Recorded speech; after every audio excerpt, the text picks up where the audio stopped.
Dans cette vidéo, nous allons introduire le deuxième thème du programme de géographie, qui s'intitule « Les dynamiques de la mondialisation », et nous allons nous intéresser plus particulièrement au chapitre « La mondialisation, fonctionnement et territoire ».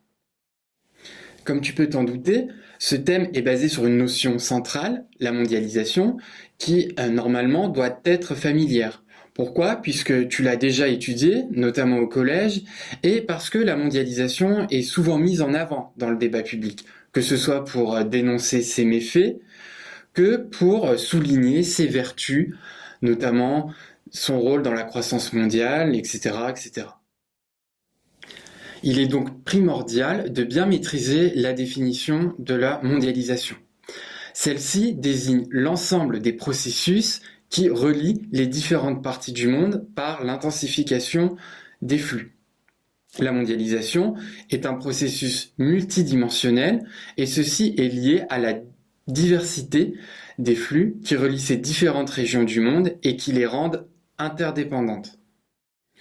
On peut penser ici à des flux économiques, qu'ils soient matériels, échange de marchandises, ou immatériels, échange de capitaux, d'investissements directs à l'étranger, à des flux humains, que ce soit par le tourisme international ou par les migrations internationales, et enfin à des flux culturels qui se réalisent au travers des échanges économiques. On peut penser par exemple à l'exportation de films hollywoodiens ou à des échanges d'informations. Ici, nous pouvons penser au rôle des NTIC, d'Internet, des réseaux sociaux, etc.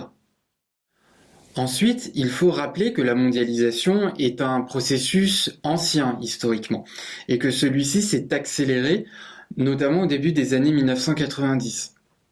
En effet, avec la chute des pays communistes, une grande partie du monde a adopté l'économie de marché et s'est ouverte sur les échanges extérieurs.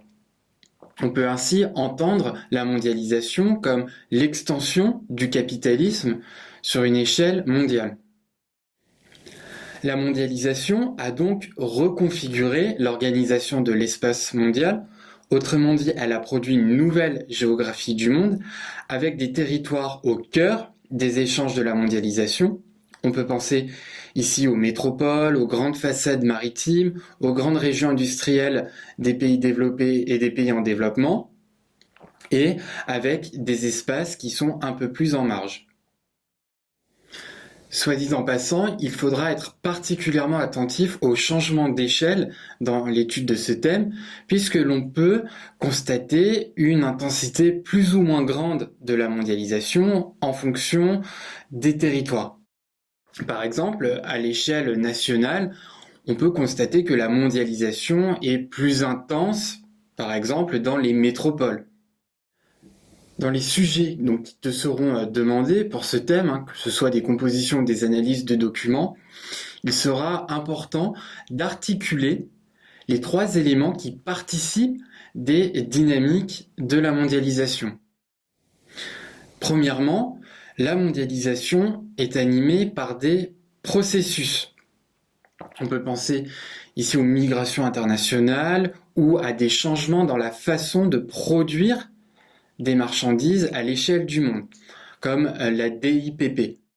Deuxièmement, ces processus sont voulus et parfois encadrés par un certain nombre d'acteurs. Nous pouvons penser ici à des acteurs privés, comme les grandes firmes transnationales, des acteurs publics, qu'ils soient nationaux, régionaux ou internationaux, comme l'Union européenne ou l'Organisation mondiale du commerce, la société civile au travers des diasporas de migrants, et enfin des ONG critiques de la mondialisation libérale.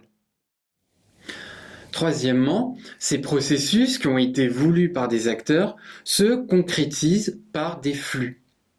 Des flux qui sont donc diversifiés, comme nous l'avons vu, et qui ont été intensifiés et accélérés par un certain nombre de progrès techniques dans les transports.